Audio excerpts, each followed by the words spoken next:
সবজি দিয়ে এরকম পাতলা মাছের ঝোল খেতে চাইলে অবশ্যই ভিডিওটি আপনাদের জন্য।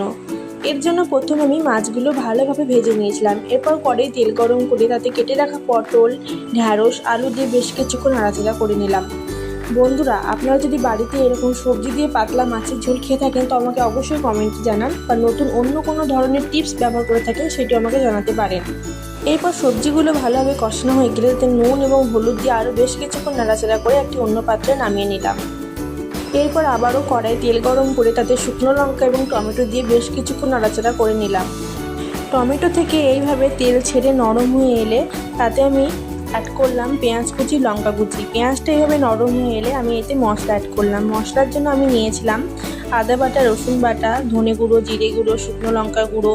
মশলাটি ভালোভাবে কষানো হয়ে গেলে আমি তাতে দিয়েছিলাম নুন এবং হলুদ। এরপর মশলাটি আবারও ভালোভাবে নাড়াচাড়া করে কষিয়ে নিয়ে ভেজে রাখা সবজিগুলো দিয়ে বেশ কিছুক্ষণ নাড়াচাড়া করে নিলাম। ভেজে রাখা সবজিগুলো দিয়ে ভালোভাবে নাড়াচাড়া করে নেওয়ার পর তাতে সামান্য একটু জল দিয়ে বেশ কিছুক্ষণ ফুটতে দিলাম। আলুগুলো এইভাবে নরম হয়ে ফুটে এলে তাতে ভেজে রাখা মাছগুলো দিয়ে বেশ কিছুক্ষণ আবারও ফুটতে দিলাম। ব্যাস, ফুটে উঠলেই রেডি সবজি দিয়ে পাতলা মাছের ঝোল। Thanks for watching, see you in my next video, by.